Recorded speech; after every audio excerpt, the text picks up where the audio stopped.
आयुषी, अभी तक जाग रही हो? गुड।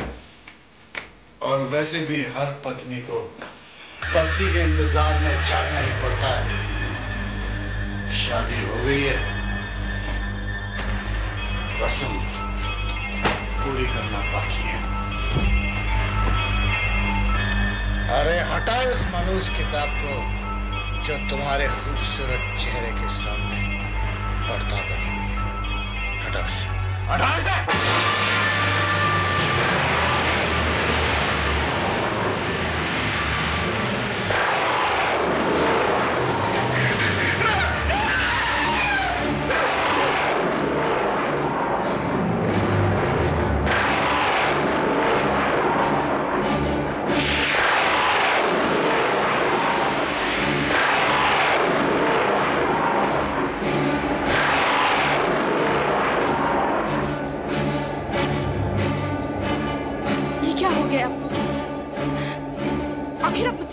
जा रहे हैं?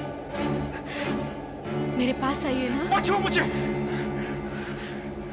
अरे, अभी तो आप रस्में निभाने की बात कर रहे थे और अभी गैरों की तरह मुझसे दूर जा रहे हैं। मेरे पास नहीं आना। दूर रहो मुझसे। आखिर आप मुझसे इतना डरते क्यों हैं? पत्नी हूं मैं आपकी। पति का फर्ज होता है कि पति के सारे दुखों को अपने प्यार के आंचल में समेट ले। शादी के बाद पहली बार आज आपने मुझसे प्यार जताने की हिम्मत की है। इस हिम्मत को मत टूटने दीजिएगा। नहीं, वरना मैं पागल हो जाऊंगा। पागल हो जाऊंगा मैं। पागल हो जाऊंगा।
ये मत समझ कि तुम मुझसे छुटकारा पा लेगा। मौत ने सिर्फ मेरे जिस्म को खत्म किया है, आत्मा को नहीं।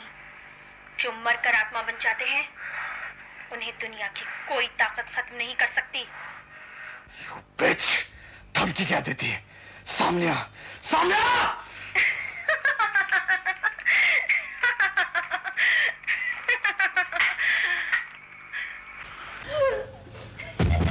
आयुषी, बाहर निकल! मैं कहता हूं बाहर निकल! बाहर निकल वरना दरवाजा तोड़ दूंगा!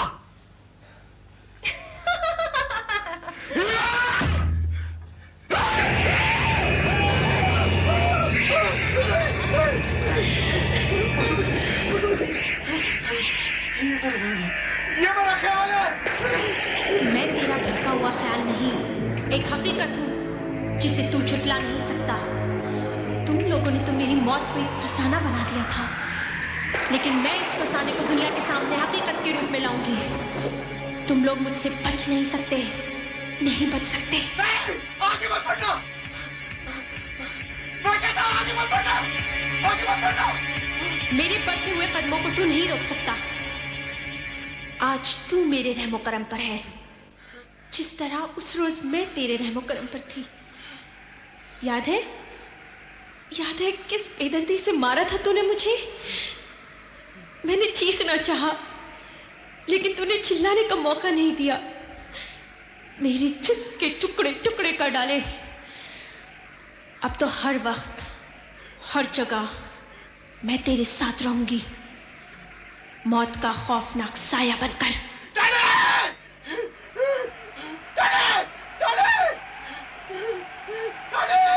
बुला ले अपने उस बाप को जिसने कानून के बंधन से तुझे आजाद करवा लिया।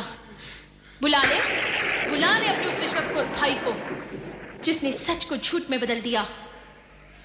कोई तेरी मदद के लिए नहीं आएगा। उस रोज मेरी मदद के लिए भी कोई नहीं आया था। जिस वक्त तूने मौत का नंगा नाच मेरे साथ किया था, मैं चीखती रही, चिल्लाती रही, तड़पती रही। आज तू चीखेगा, चिल्लाएगा, तड़पेगा, लेकिन कोई भी तुझे मेरी चुंगल से आजाद नहीं करा सकेगा।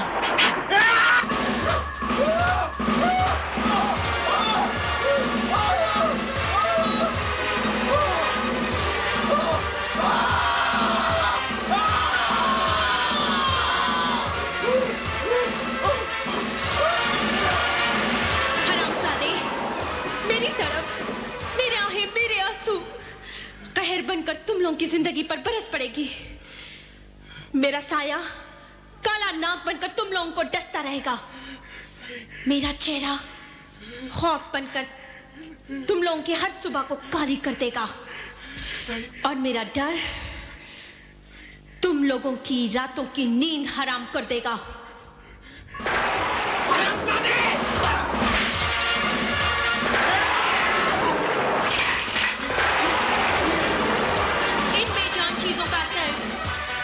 पर नहीं होता, ये बेजान चीजें सिर्फ इंसानों पर असर करती हैं।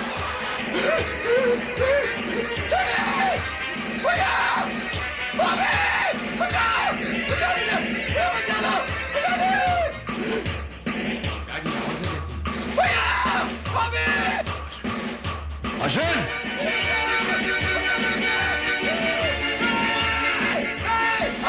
हरामजादे, मैं तुम लोगों का वो हाल कर दूंगी कि जीना भी चाहा तो जी ना सकोगे, और मरना चाहा तो मौत तुम्हारे दरवाजे से दस्तक देके लौट जाएगी। अश्विन!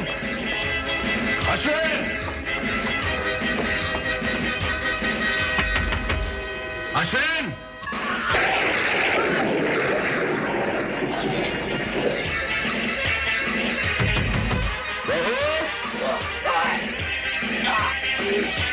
अश्विन!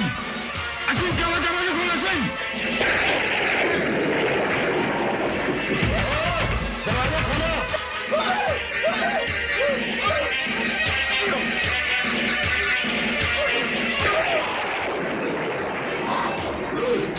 हरामजादे, और भी।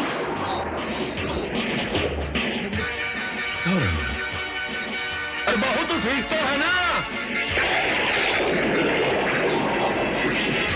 ले और पी, पी। दरवाजे खोलो। बहू,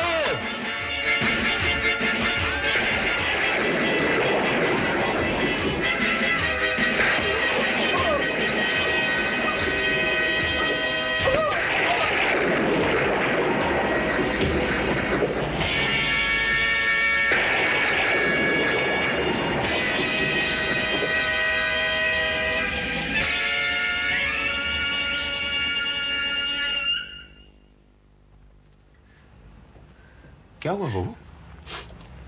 कुछ नहीं बाबूजी। कुछ नहीं? तो फिर ये शोरगुल कैसा था?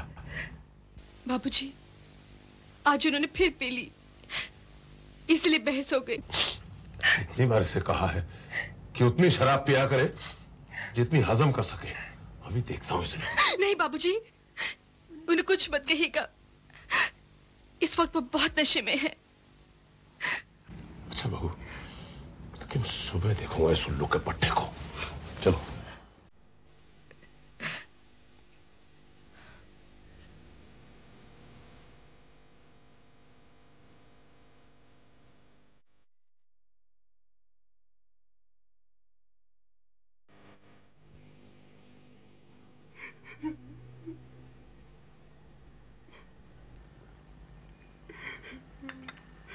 अश्विन मेरे भाई, अपने आप को संभाल।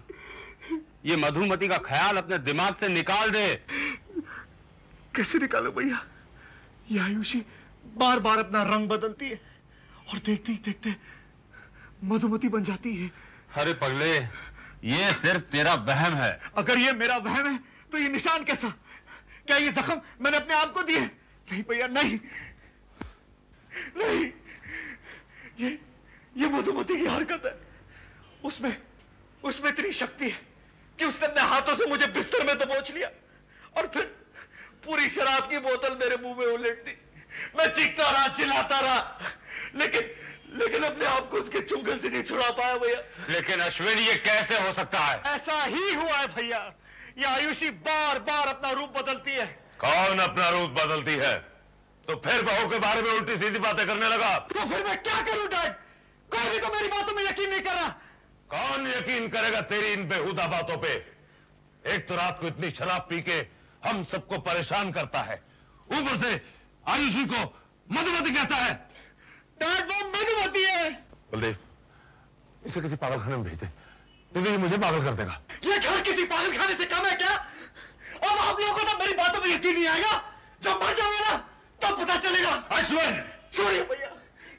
डैड, इसे क्या हो गया है? कुछ नहीं बलदेव, मधुमती का खौफ इसके दिलो दिमाग पे हावी हो चुका है।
ये मेरा खून नहीं है बाबू। क्या बकवास कर रहा है? ये मधुमती का खून है। अब तो मेरी बात का यकीन कीजिए डैड, अब तो मेरी बात का यकीन कीजिए। ये मधुमती की हरकत है डैड। वो मुझे तड़पा के मार डालेगी। वो मुझे तड़पा के मार डालेगी। मुझे बचा लो डैड, मुझे बचा लो मुझे। मार डालेगी, वो मुझे मार डालेगी। वो मुझे मार डालेगी। कौन मार डालेगी अश्विन? कौन मार डालेगी? मधुमती, मधुमती, मधुमती। ये मधुमती कौन है?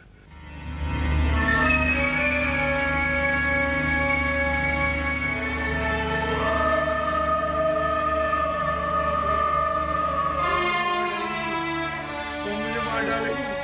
आइए डॉक्टर।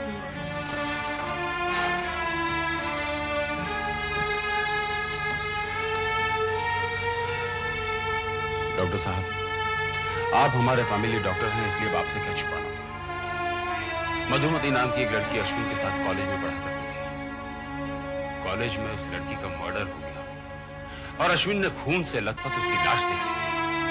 बस तब से उसे हर घड़ी हर जगह मधुमती दिखाई देती है और वो चीखने लगता है। मिस्टर बलदेव, ये साइकोलॉजिकल इफेक्ट है जो अश्विन के दिमाग पर असर कर गया है। इस बात को मामूली नहीं समझना चाहिए। ये इफेक्ट आगे चलकर अश्विन को पागल भी कर सकता है। नहीं डॉक्टर साहब, नहीं, अश्विन मेरी जगह का टुकड़ा है, मुझे कुछ नहीं होना चाहिए, कुछ नहीं होना चाहिए। नारायण साहब, आप फिक्र मत कीजिए, मैंने उसे स्लीपिंग पिल्स दे दी है, अब उसे सिर्फ दिमागी आराम की जरूरत है। अच्छा, मैं चलता हूं।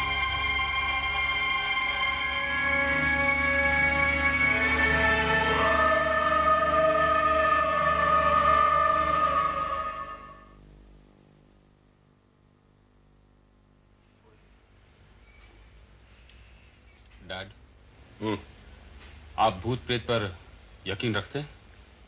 क्या बकवास कर रहा है? लगता है कि अश्विन के साथ तू भी पागल हो गया है।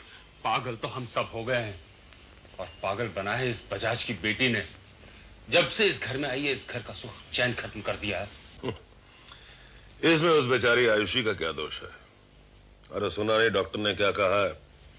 मधुमती का खौफ वहम बन के इस उल्लू के पट्टे के दिमाग पे छा गया है, और कुछ नहीं है।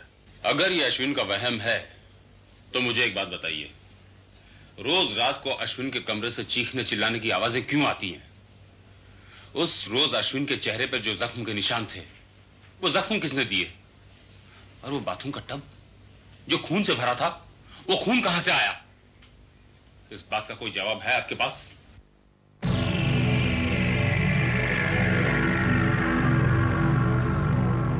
मुझे तो लगता है आयुषी और मधुमती एक ही सिक्के के दो पहलू